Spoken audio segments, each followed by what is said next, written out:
This series of podcasts, we're talking to commentators and doers in today's world. Commentators whose opinion we take on board and give realism in terms of where we all are. Today, it's a genuine great pleasure to invite Michael Deane, who owns and runs 6 or 7 restaurants. Michael? Yeah, well, we did. I don't know what we run now. It's hard to know. We'll have to see what As we speak, 6 or 7 here in Belfast. Right. They're all individual in nature, and I'm not sure he'd necessarily call it the flagship, but he does have a restaurant, Epic, which has a Michelin Star. Yeah. And a great place to go. I'm interested because I've worked here in Belfast for 11 years now, and I came here in 2008. Not only did you survive the financial crash, you've gone on a flourish. Belfast as a city has developed brilliantly well, and Michael's not taken advantage, but ridden that way to a degree, but a good operator in every way. I must put up that I've got a vested interest in that. I've eaten in 6 or 7 of your restaurants. I remember going to Epic and slightly had my mind blown, in terms of, is it cauliflower 5 ways or 7 ways? I think it was 5, yeah. When it was on the menu, look at cauliflower 5 ways, that's great. It was a taste of it, and it was absolutely superb. The food is always right up there, but one thing, and I was talking to Michael off mic there, and saying that the service levels are always amazing at places. The quality in terms of, and that doesn't happen just overnight. Also the retention of staff, you're not going in, if you go in a couple of months later, it's within reason, same sort of guys, and you've trained any number of chefs through, they've had TV appearances and whatever, and you're a good operator. Take those breaks. So, welcome, Michael. Thank you. First question. Are you a restaurateur, a chef, or an entrepreneur? I think when I started out, I wanted to be the chef, but I didn't want to be the best chef in the world. Right. And I wasn't one of those chefs that was taught to cook by my mother. Right. So I wanted to do something that was easy, and it was either cut hair or work in a hotel. Mm-hmm. I picked a hotel. I suppose it probably wasn't the easiest option, but as time went on, I realised when I was working in a hotel in Donaghadee that opening boxes of Black Forest gatos and orange place breaded fish fillets wasn't cooking. And I started to read and look around, I need to pick the game up a bit and travel a bit, and headed to London in the 70s, which wasn't easy. And then I started to say, well, yeah, I like this, but I don't want to be doing this forever. I want to be a chef, but sooner or later I'd like to own something of my own. And yeah, maybe no more than one restaurant. And then that's where I am now. And I suppose the bank make the windows that small, you can't get back out. And yeah, I love this industry. I've always loved it. To know where we are now.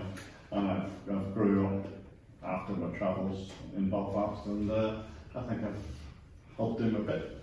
Very much so. Very much so. When you went to London, we relied slightly on Wikipedia. Where did you train? I first started. I went to Claridge's. I was going to say, yeah. And I didn't really basically start as a cook. I started more as a KP type of person.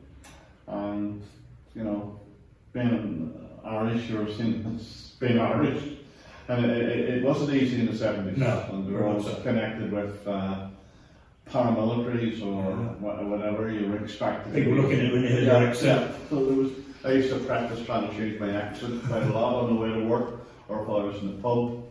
And I went to London for quite a spell, about 10 years. I was in London. I can't say I enjoyed it there, but I love London as a city. Yeah, but as a base, Claridge's would have been. I love going back to it as an international city. Yeah.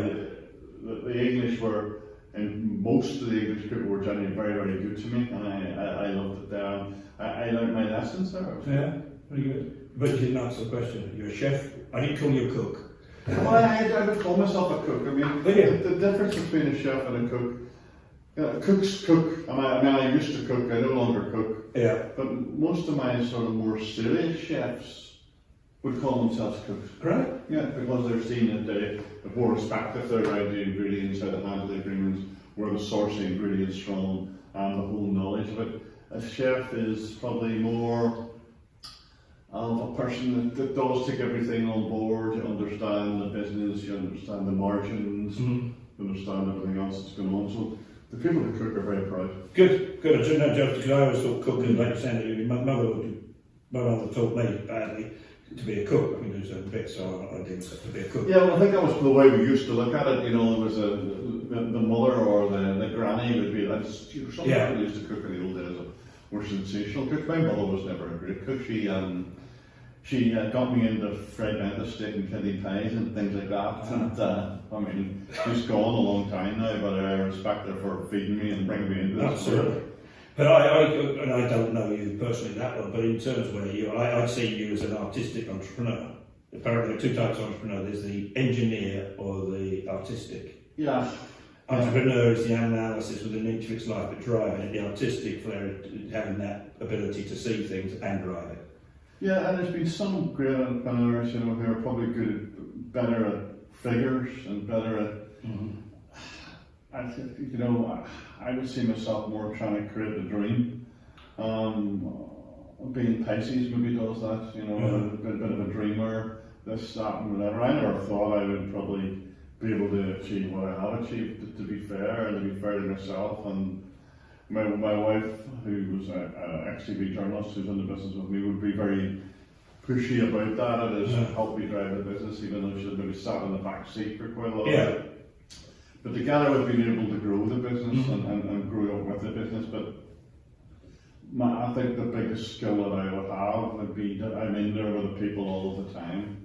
I talk to the people all the time, whether that's a kitchen porter or that's a restaurant manager, and I would never let them do a job that I wouldn't do myself. I say that's what I said. So if the toilet goes, I'm the man with, I'll sort the spend out. And I think that's what works, but at the end of the day, the business has to work, it has to trade, and there has to be more coming in than there is going out. Yeah. Might have good numbers, you got that one covered.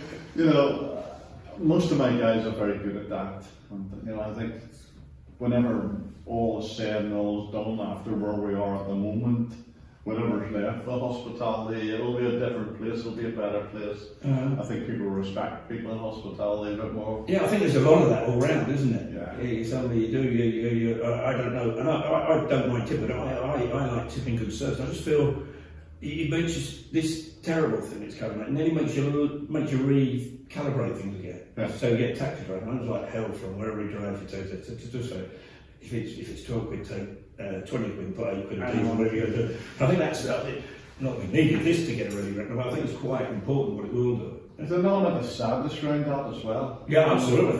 For me, that's where people in hospitality are and where they've been, and I don't think there's been enough respect for people who run restaurants or work in restaurants. And hopefully if there's anything that comes out of that. Yeah, absolutely. You know, that sounds very important. How many, now you've had a number of Michelin stars. We first got a Michelin Star in '97 in our first restaurant in Helens Bay, Deans on the Square, which is an old converted railway station not far from Bangor and Croppersburg. And we got a Michelin Star there in '97. Well, it's from the year before, so it's from the meals going by. Yeah. So it was '96, and then we decided up stumps and moved to the city, which everybody thought it was mad. It was still quite political turmoil going on in the city. And we moved in and we held the Star, and we held it for, I think, about 10 years. I stood up there, shop, busy. Then we decided to move the Michelin Star restaurant into a bigger space downstairs, and we had a tremendous flood, and we were closed for, I think, 5-6 months. And we decided to open it, that we would make it different and make it more, because I think standing there for a long time.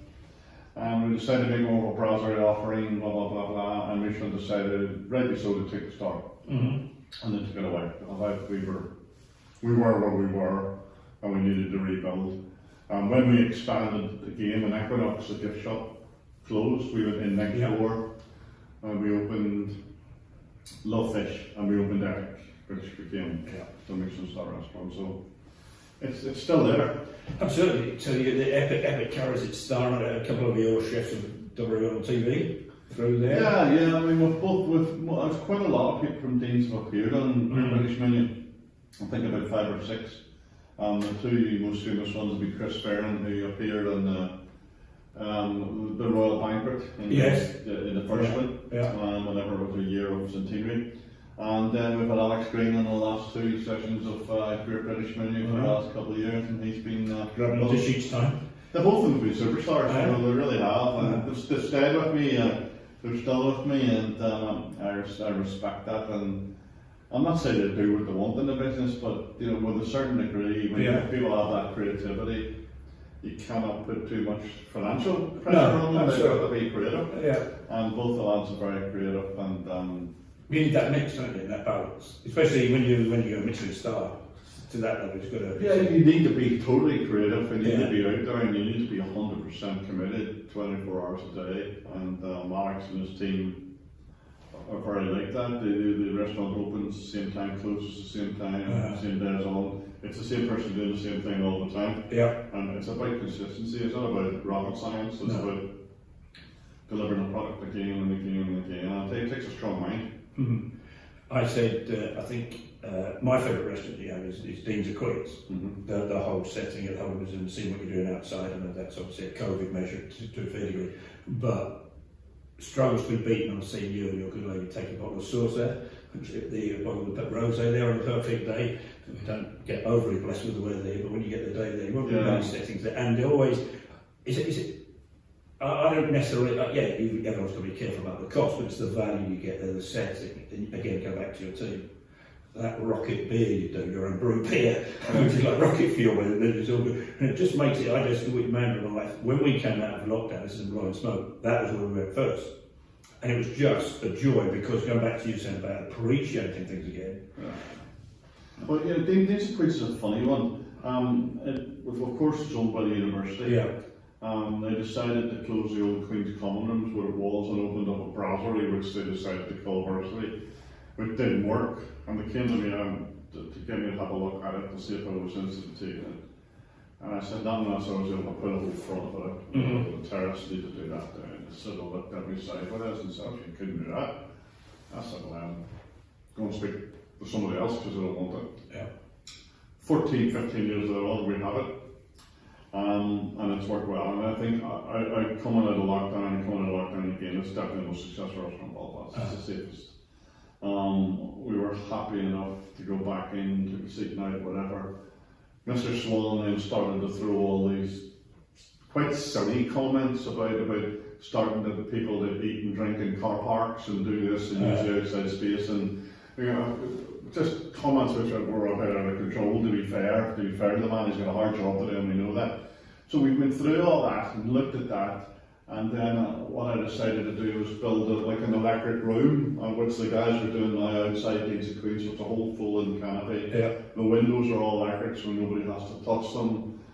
They give people another 30 seats outside, and it's been fabulous. But there you are, spending a 3 figures number at the time when there's no money coming in the door. Mm-hmm. Plus, so we just have to be very careful who we pay, when we pay, if we pay.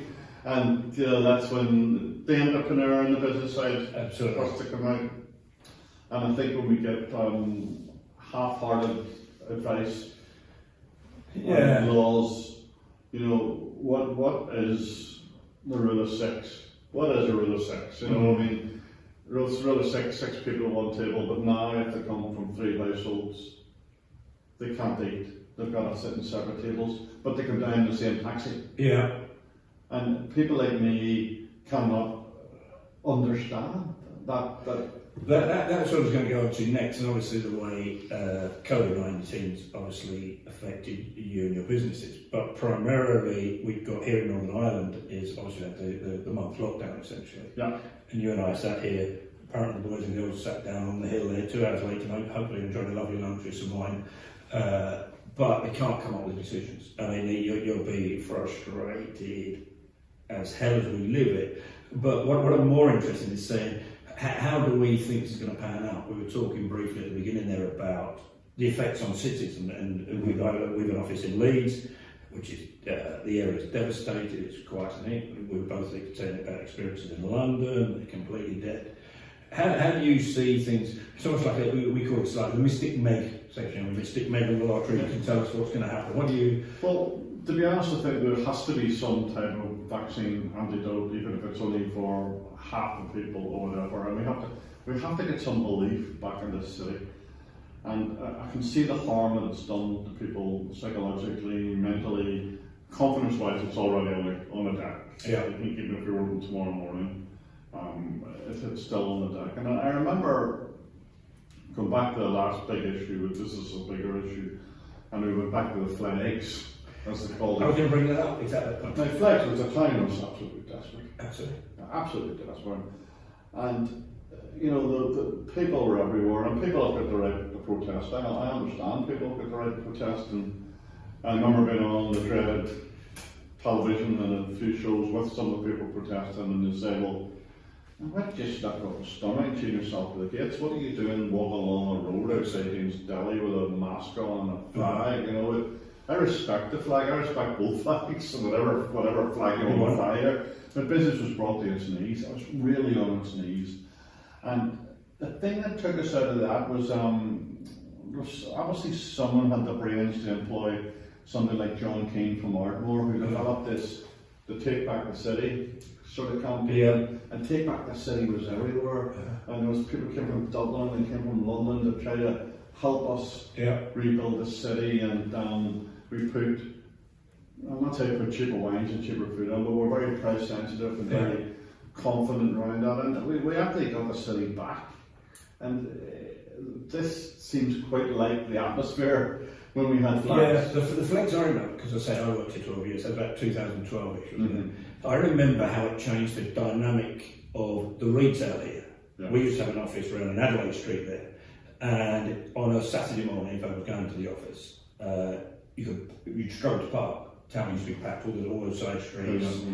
And then after the flex, even now, the town doesn't wake up till about 10:30. The city centre doesn't. And my only concern is as you say, COVID is terrible, the consequences it's having on lost lives, but it's also the consequences down the track on what trades we pick up and don't pick up. And we're quite, all of us are quite, we're routine led. And it's just making sure, it's going to take a big effort to get the city going again. Yeah, someone in the Telegraph asked me the other day, how do you see the city centre, how do you see it evolving, what way do you think it should be? And I remember listening to a guy called Paul Sargent who designed the Victoria Square. And he said the only way you'll ever really get Belfast is to work.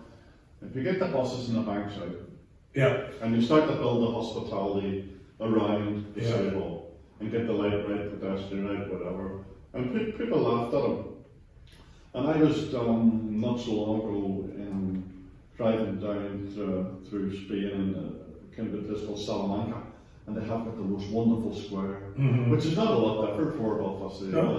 All the fun is in around there. Yeah. And Belfast doesn't have the hope. No. And it sort of splinters and off to the Cathedral Quarter. And I think they've done a great job in Cathedral Quarter. Absolutely.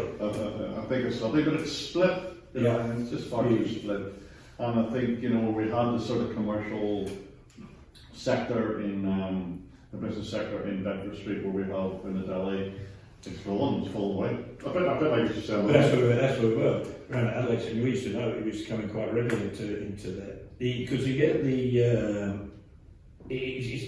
we're just creatures of habit. It's going to take some breaking back, I think. That said, I say I've lived here 10 years now. Belfast Belfast in those 10 years has developed incredibly.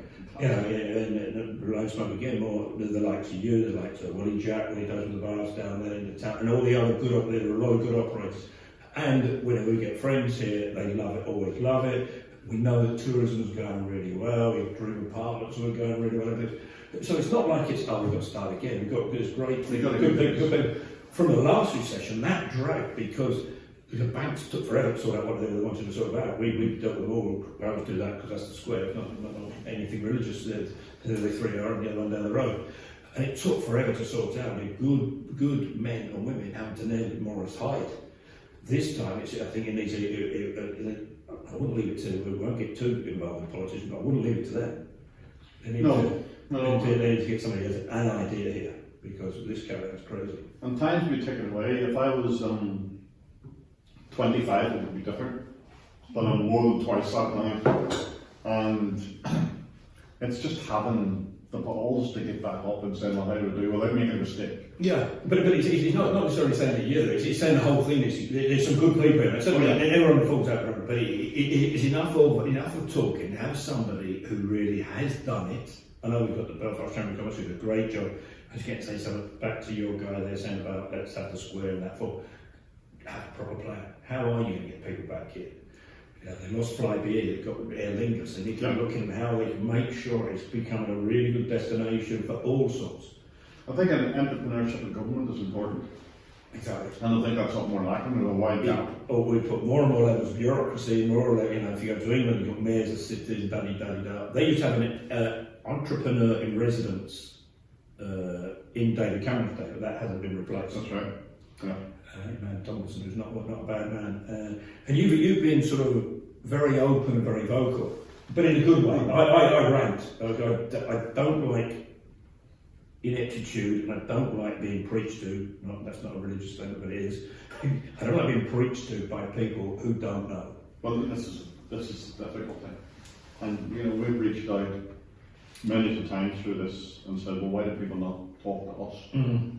There've been advisory committees and policies and whatnot, and talking to people who are not even in this industry, who are advising in this industry. That just makes my blood boil. Mm-hmm. I understand the difficulties through this. I can see that, and decisions are difficult for people to make. Absolutely. But when I look at the French government, I look at the German government, and the way that they've taken their restaurants and hotels and gastronomy more serious. So look, we'll fund this until this is over. We'll pay profit, we'll pay this, we'll pay whatever, or we'll pay loss of turnover. We're fighting different laws every day. We're fighting the insurance company against 2 or 3 sentences in the policy that we think that there should be some sort of payout for insurance. And say no. So we are fighting all these things every time. I think that's made me more vocal. I've always been honest in my 100%. And I think that's and not measured in that you held back, but it is measured. I just, I loaded myself down on LinkedIn. I was like, started referring to the climb on the hill, but for cat fits. Yeah, it's important. It's important not to get too sort of supposed to get personal. Yeah. At it, and I get an awful lot of undercover troll comments, and about me or about my family or about this. Yeah. And it would probably upset my son. It doesn't upset me at all, because I can take anything, whatever, because I haven't insulted anybody. I've insulted the system, and I've asked people to try to keep this whole thing on the rails. Yeah. And that's where we are now, and it's not one bit enjoyable. No. And we were talking slightly earlier as well in terms of the team as well. As we say, you've 100 staff. Yeah. It's 100 staff, and it's managing their expectations and knowing what's going on. We had the 2 schemes running in terms of how wages are going to cover. Richie was in, out, shake it all about. Then there's a variable scheme. And then to change it on the Friday evening and something else, and you put all the work in, you meet all the staff, you told them what to do. We have an outside accountant, we have an indoor accountant, all working together, and they go, fuck, what was that about? Absolutely. What am I meant to do now? Yeah. And they just keep moving the goalposts. I find it very difficult to understand what way Johnson actually is managing this whole thing. But when anybody else doing it, I don't know. I don't know, but I think we're in hindsight, there's no manual for this, isn't there? Where's the COVID-19 manual? So it's tough enough, but I think a lot of it has been knee-jerk stuff against, in England especially, because you have different dynamics everywhere. You've got Scotland, obviously. But England, to my mind, has nearly been driven by mainstream media. What about this, what about that, and what we go to this, we go to that. Here it follows slightly held back, but then obviously you've got the dichotomy of the 2 sides. And today's thing about whether we're going to have a glass of wine with deep tea or not, and so it's very tricky there. But on the staff thing, so you as an entrepreneur, business owner, and again we discussed it earlier, you're a business owner, but we all have responsibilities. I have responsibilities to my guys, lesser number, but you have responsibility to your guys. How are they generally coping? Are they? Well, there's some of them are doing okay. Yeah. There's some of them are not doing very well. So we would try to check up on most of them. The heads of department would try to check most of them. I would try to watch their Facebook accounts, most people, and watch for a problem. And along the way, there's some people haven't been able cope with this. You know, we've got people from all different countries, let alone Right, yeah. very little English speakers. We've got people from France and some of their countries might be in trouble. We've got people from Eastern Europe, and just try to keeping them all feel secure. Yeah. That there is something to come back to, that they will have a few pounds in their pockets, that they didn't come to Northern Ireland to try to sort Northern Ireland problems, like came here to work. Off the weather. And yeah, kind of winter, and then, you know, they already took enough stick about the EU and everything else, and filled in forms, and their own countries where we didn't recover that well. But I mean, thank God for the foreign people we have work for us, because they've been the backbone of the business. Yeah. Yeah. So you got bus drivers, you got every sort of driver, haven't you? Yeah. From an F1 driver, but you need the bus driver still going around. Yeah. And you know, that whole hospitality, it's like having somebody's foot in your head underneath the water and you can't get back up. Mm-hmm. I think hospitality has been treated unfairly here, I do. And at first I actually thought it was because, is it because it's religious government? You know, is it something to do with that? Because I've been a great campaigner over the last 10 years about fighting for a glass of wine on Good Friday.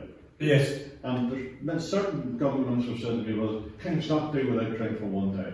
And I say, well, look at the figures, look at the £60 million that we lose in a week. Yeah. And if you were looking at this as an economic driver, you would let the little Japanese guy who came with 10 guests in a Titanic, who come up to Dean's for 24 oysters each and a small Guinness, you would let him have that. Yeah. You know, we're not all dancing down a Maypole here. No, absolutely. Right on the street, which is something happened in biblical years. It's a bit like Sunday opening here. Whenever the cruise ships, and they were flying at one point, I think we got up to about 150 in 1 year. And I live in the city centre, and you've got, it's a strange thing, you get people walking around town on Sunday morning I know. oh, McDonald's open, that's cool. So why would you come for a weekend break, or why would you come for a stag party or a hen party, or bring your wife to Belfast? If you could come on a Friday night and Sunday's closed, basically, why would you come for a weekend break at Easter time when it's closed for 4 days? Absolutely. Because of something that happened hundreds and hundreds of thousands of years ago. And that's not about not having respect for that. But I mean, I'm on talking with the Reverend Michael Deane, and Reverend Michael Deane is a great friend of my father, but he doesn't want to go to drink at all. You know, I'm just trying to take the license that you only see that agenda sometimes a bit like one of the health guys, I can't remember who it is here, he wanted a 6-week lockdown. Yeah. And we're having one in the new year. There, and we'll see if you go out and you can eat your oysters, right? But this is the juice to go with it. You lovely sparkling water to wash it down.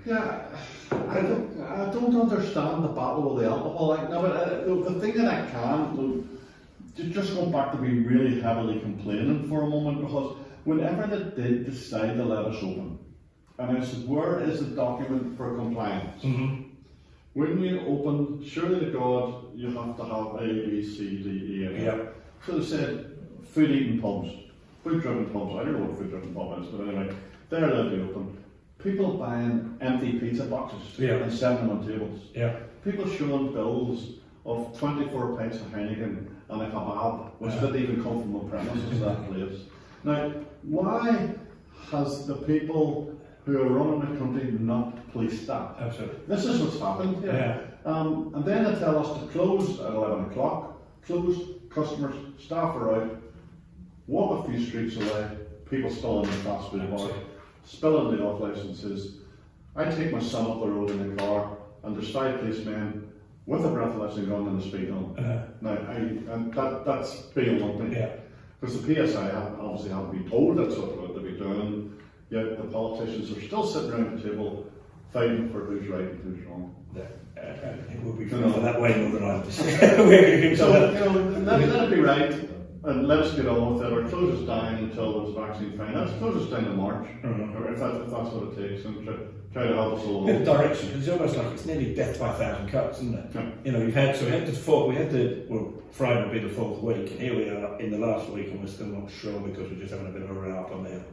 And you see the stuff going in the bin. Oh, you know, that stuff that's wasted. Absolutely. And the drink that goes out of date. Mm-hmm. And the fruit and the and you're going standing there shaking your head. And I said, you know, there's a lot of people worse off, but what did we do to deserve this? Mm. You know, what did he do? If you obviously haven't opened the pubs, but if you were looking to open on Friday and you start here on Tuesday, you've got to get the beers in, you've got to get everything there. We're talking to a guy who's got a fish restaurant here. He said, I can't just go get a load of fish. You need a week to open the Absolutely. And you come up, but it goes back to that side of it. Just on a slightly personal level, in a nice way, your family, they were okay through lockdown and COVID? Did anyone we've been okay. I was sick of my wife complaining about salmon and broccoli. I didn't know she had salmon and broccoli so much. No, we were okay. My son's 20 now. Yeah. And he's studying big lad, aren't in real estate. Have you been careful what you say to him? He's got a big lad, hasn't he? He's a big lad now. He's been for a tie, born tie. Yeah. And the ties are usually quite small and genteel people. Mark was a star in the real estate world. He plays great golf. He's now playing tennis. He's very smart, very intelligent, very gracious, very, very good son. I couldn't wish for better. He's a bit sort of pissed off because he wants to be a student. He wants to be at university, studying real estate. He's doing up in the study. One day the courses are on, Sunday they're not. All of his friends are in Scotland studying here and there. And he's a bit of a lost soul, really. You know? So that's not been easy for him. It's very hard as well because this is their time, isn't it? Yeah. This is their time. It's easy because I say we've got a couple of bits of grey hair between us. That this will pass, and it's just a context very difficult. What about your lady wife? Apart from you filling her full of broccoli, have you not got anything more? You can get broccoli and salmon. But my wife would be quite a healthy type of eater. Oh, right. So sometimes the best thing I can find was salmon and broccoli. Yeah. And if we got any further on that in the scale, it was a bit monotonous, and you're not really. It's okay at the start. Oh, it's all good, and it's all lovely. We'll cook this and we'll cook that. Bit of novelty, almost in a strange way. Jesus Christ, you just feel this one. We want to go to a restaurant. You want to get out. Yeah. But that's your lifestyle as well. Everything, because you'll be similar to me. You live your business, don't you? Yeah. Yours is a bit more convivial. You can nip around and have a bottle of sauce wherever you land in the sunshine. But that's everything. And then having that taken away. I love being at home. I love being with my family, but I don't want to be there all the time. No. And then now that freedom has been taken away. Yeah. My father's 93 now.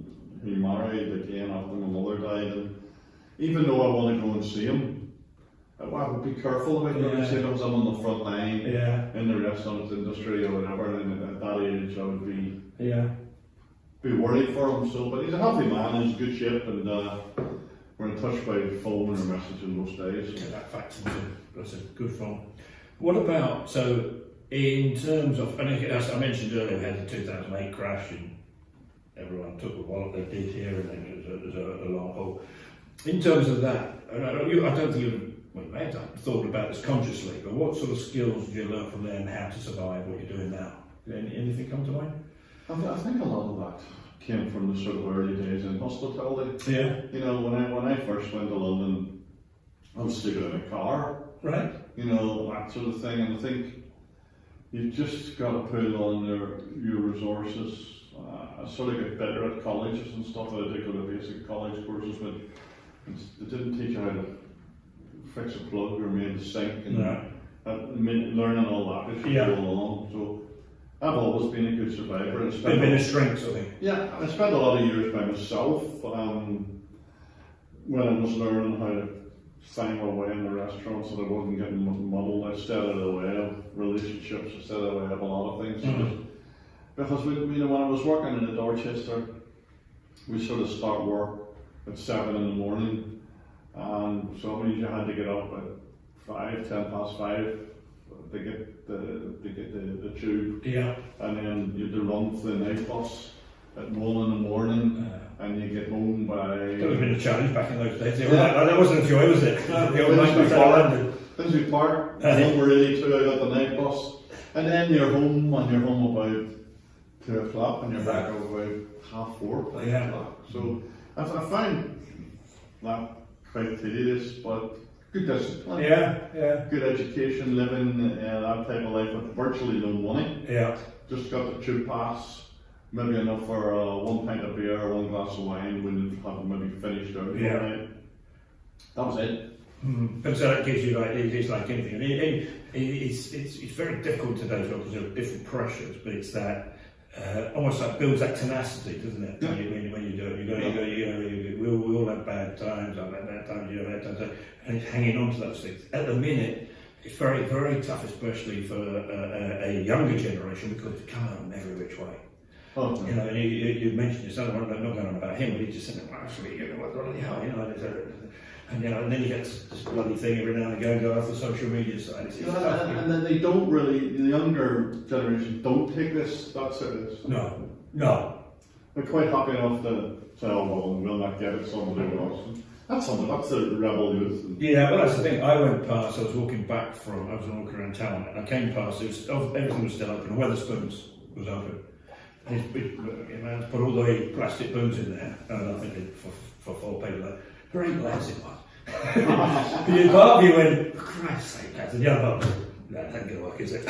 I know, I suppose But it's easy to see, you know, they think they're good at it, and you have to live for that now, but at the minute it's just trying to get the context. We've got the vaccine, hopefully. Well, it's still a lot of people are being very critical of it. I know it's going to be very difficult to distribute, and hopefully other companies will come through and there'll be lots of stuff in it that people say they're not going to take it.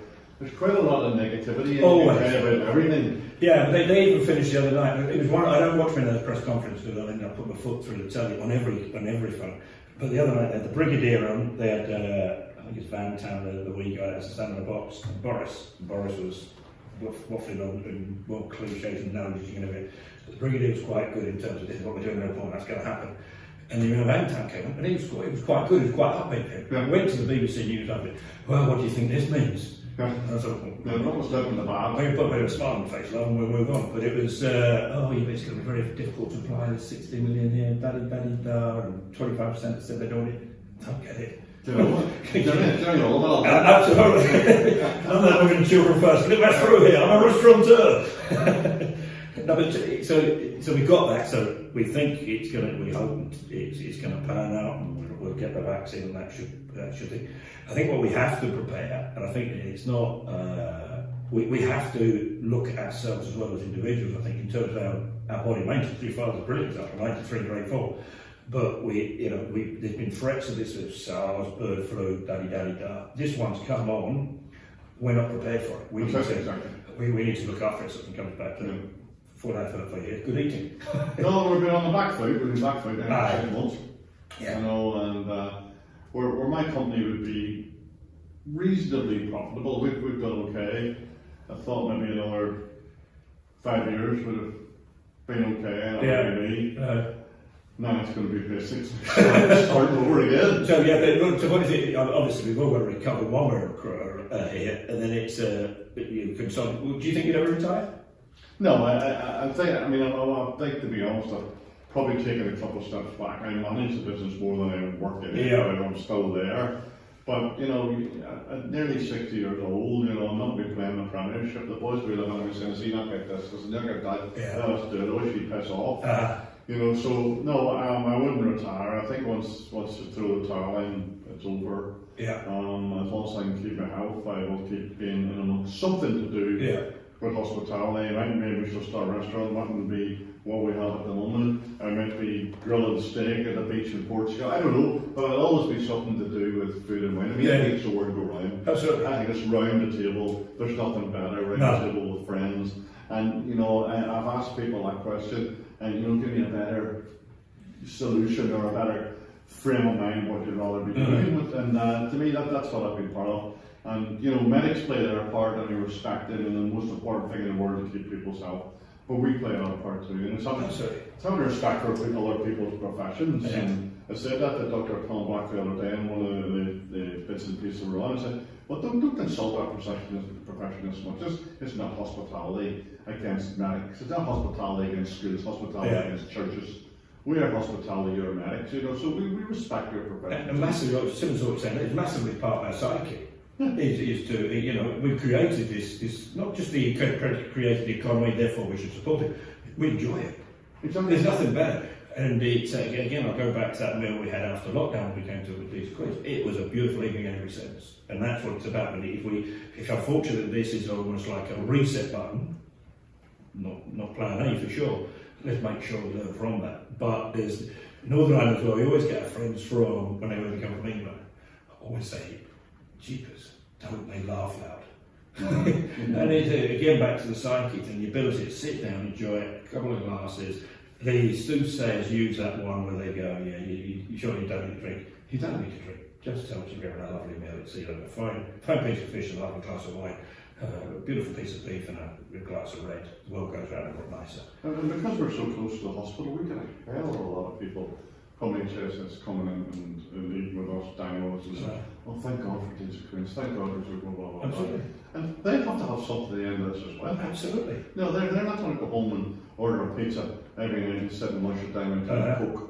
You know, so they have to have something. So we feel we should be there for them as well. Yeah. The people who will recover from COVID will come out to restaurants. Yeah. And hospitality is not the bogeyman. It's not the enemy. There's elements that could be. Packed pubs, you get it, right? It's a bit like they go to the Duke of York. That is not COVID friendly. Yeah. You know, it'd end up being a conga.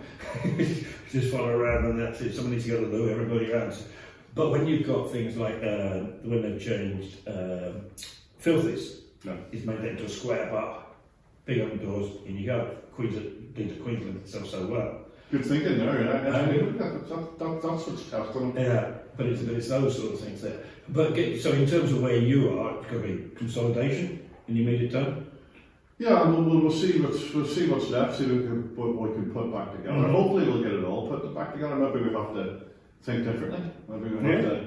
Maybe the city centre business is not as viable as it used to be. Maybe we've got to push out of the city centre. I've said if Bedford Street doesn't get much better, maybe we'll move the operation to Ballyhackamore. Maybe we'll do more road. Maybe we'll have a restaurant on Lismore Road when it opened after the lockdown. It's small. It was packed. Yeah. So maybe we just have to. That's almost like when you go to London. You get various almost like mini villages around the edge, don't you? So you've got Belmont Road and so you've got pockets there where it's just the city centre's costly. You know, yeah. It's like big city hub in the centre of the city, and we hope it survives it. Yeah. But you're on your toes. Go for it. That's good. So what drives you day in day out? What makes you get out of bed? What drives me basically is just the next day, Uh-huh. And to be healthy and to wake up. Some days it's sunshine and some days it's not. I used to be driven by perfection in my early days. I realised perfection doesn't exist. There's no such thing. And if you get close, I think that's the cause of your problems. Absolutely.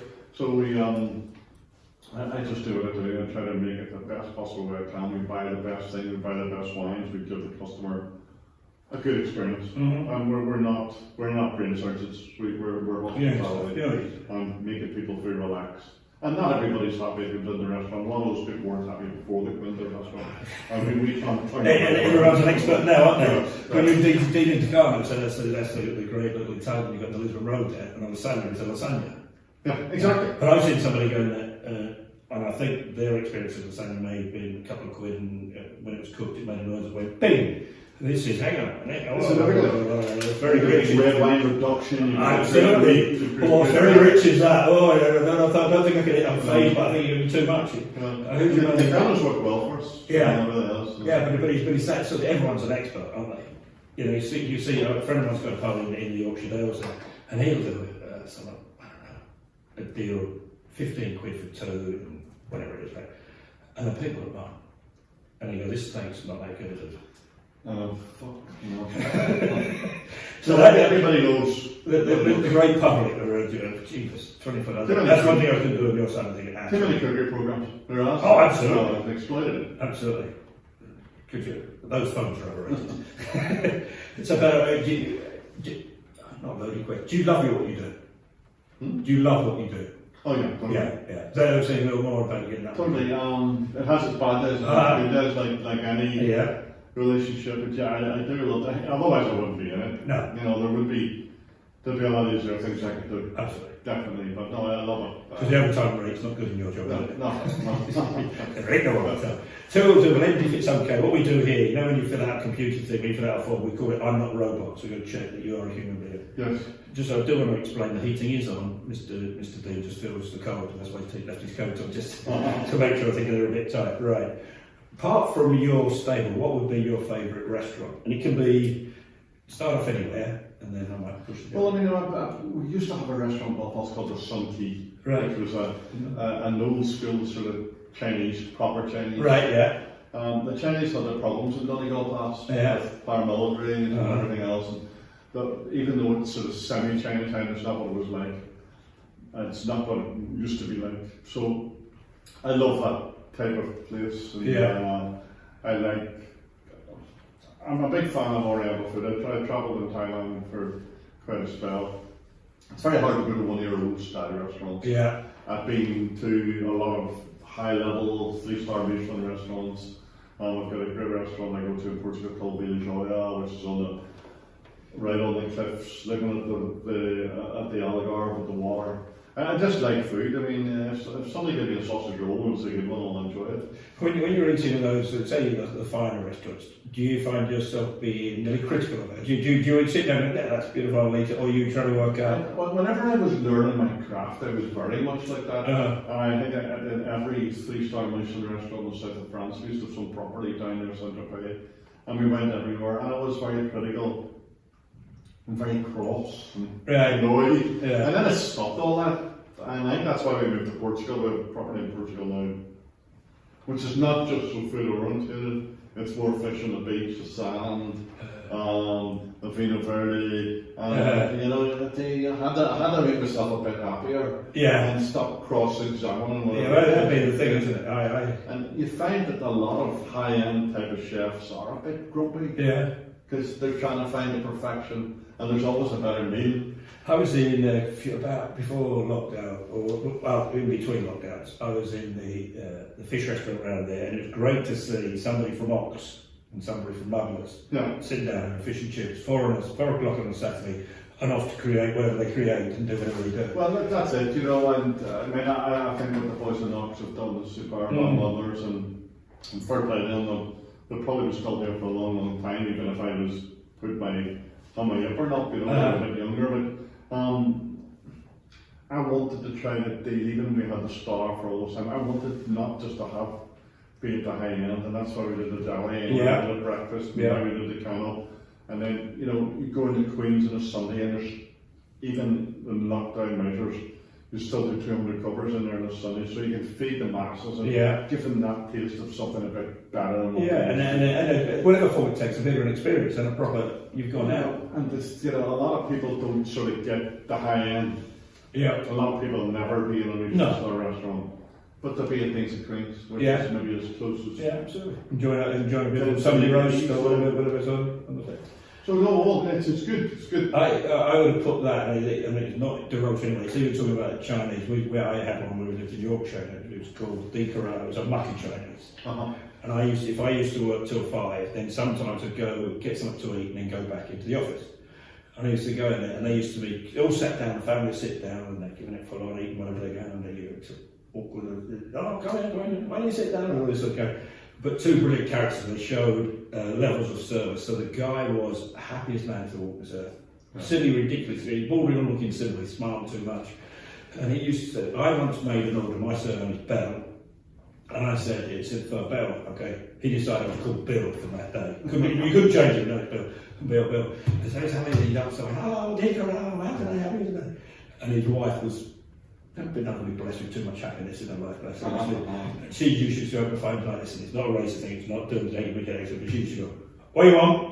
And it was that, but you could go in there and say, I know, so we're trying to something slightly different. They weren't sort of Ponzi chef in it. They were saying the hot and sour last week, we weren't too happy with it, but it's just good, honest, proper grub. Well, that's it, you know, and the Chinese food can be the best. Monosodium glutamate. The old stuff still floating in there still.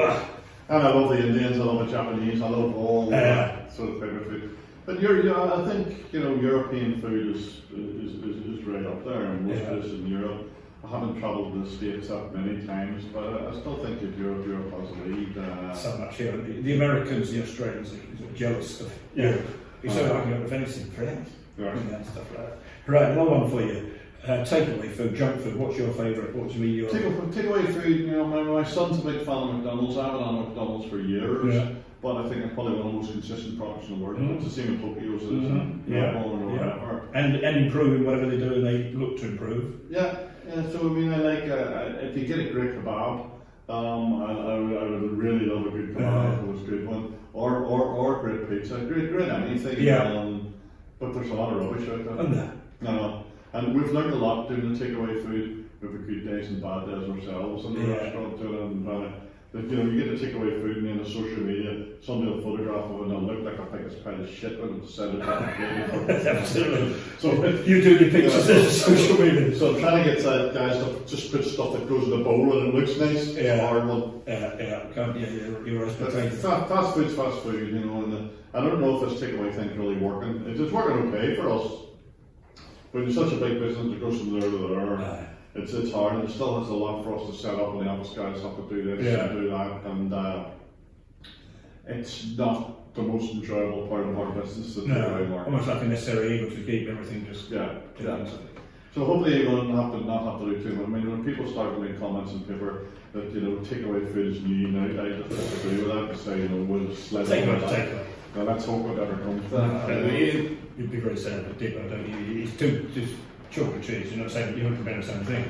Similar to what you just said there. So you could have whatever you've done in your takeaway pots, whatever they are, go out, right? Drop it in the back of the car, kick it around the car park, slop it in the plate. That's great, yeah. And then you get the price thing. 15 quid. I know. Whereas it's certain very, I said it brilliantly by your guys. And you're washing it down with a nice glass of wine and it's the ice and everything else, and then your pancakes. Back to your pizzas, Domino's, Be Still My Beating Heart, or a proper wood-fired one for that little road. Do you like sport? I'm blessed for being a Leeds United fan. Are you? Which was reincarnated absolute heart attack. There's a lot of people in Northern Ireland. When I travel back to Leeds, before any of this current, you used to get and a lot of strange-looking middle-aged men wearing football shirts they shouldn't have done. I've always been a Leeds fan. Always been a Leeds supporter from the old days, from Viduka to Peter around there. And watching Leeds reincarnate at the moment, and I watch every game. I didn't used to always watch every game, maybe once a month or whatever. It was difficult when we were in the league down, but now I do. And it's terrible to watch. We're so bad and so good, we don't know what we're beat. Someone said the other day, when I was in Yorkshire at the Yorkshire Post, are Leeds United bipolar? It's crazy. Some of the stuff they play, he looks like ping pong. The ball flying around there. What's the name of the coach? He's a real, he's properly nuts in a good way. Apparently there's a blue line from his apartment, the Allen Road, and he has to follow it. There's a line through Member State gets. Mad as a fish. Mad as a fish. So no, I love that. I have a gym in the house. I train every day. I try to keep my head above water. I do a bit of that, but soccer would be the main one. I like my son's a big golfer, so I kind of watch him playing a bit of golf here and there. I think 3 or something. So, yeah, I think sport's good for the mind. Very much so. Well, I'm great on, we put it on quite a bit on our team. Don't put much on the team, but I know massively about the team method. I'm a rugby man. I like rugby. My son played half decent standard. The other one just kept breaking, so we didn't play too much.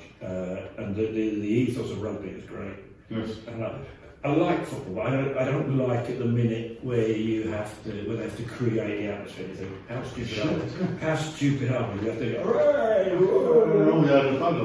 But rugby just brings out, and I've got quite involved in our club in Yorkshire, and it's just brilliant every day. Even the top levels of the fun have managed to have good sport. But good fun. And I always say we use it quite a bit in terms of the phrase you have here. So if people are down on their luck, it's the old one of head down, arse up, and the other one is get your retaliation first. Don't be hanging around for someone to have a go at you, get your retaliation first. And Ulster in Ireland done well. Also, we love it. We go, obviously can't go at the minute, we go quite regularly. We're taking a couple of tables. Well, no, it's good for Belfast. It's very, very good. And again, part of what was everything else that was happening here. So we go back, that's still there. And your man here, good Englishman, who's now driving them on, who went and coached Scotland, he's a fair manager man, doesn't he? He's got something about him.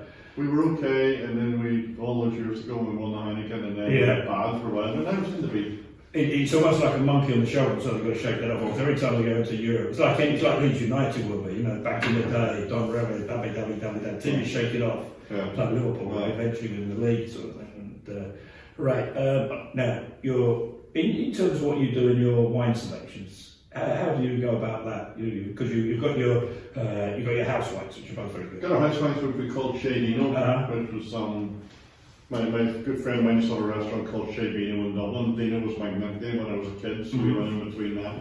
We have a political cartoonist called Brandon Spencer created the label. Yeah. I always felt a bit of funny. And does graffiti on the telephone box outside Deane Garden? Yeah. So I always felt that people had a second bottle if things were humorous. Yeah. So we did that. So we had the Shadino man, the Canon man on the bottle. So it's worked very well for us. There's a vineyard in the Languedoc through James Nicholson makes it for us, so we go out there quite a lot. And same as the Prosecco, and then we have an Argentinian meat locker in Malbec, which was developed by James. We didn't go out to Argentina, so we have that. Sells very well. We needed some thicker to go with the meat, the meat. And then we have a French sommelier would handpick all the wines for Epic and the higher end ones in meat locker, going from anything from £25 to £3,000. The other one you got, and it's a bloody rocket fuel. I like beer. Was the Peroni special? Oh yeah. Because it's very hard to find. So it's a bit of research there. I wouldn't be a big beer drinker, but we have our own Dean's beer and all that. 1993 beer, which is something like that. And, beer's come a long way too. Absolutely. From tins of heart. So what would you be, a red or a white man to go to? I'm a big fan of what we call green wine, which is Portuguese, which is in the top end of Portugal, which is. But lighten alcohol, I suppose if you're out all day and you'll be drinking quite a lot of it. It's the back of the neck. Sparkly. Yeah, just that edge. Tis of it, and I wouldn't be a fan of big white burgundies and Mersots and stuff like that anymore. People will probably say, well, why does he drink Portuguese Vino Verde all the time? I like it. It's what a friend of mine says, it's a wine you drink when you're thirsty. That's not like that if you carry that. Right, end if I may, right. This is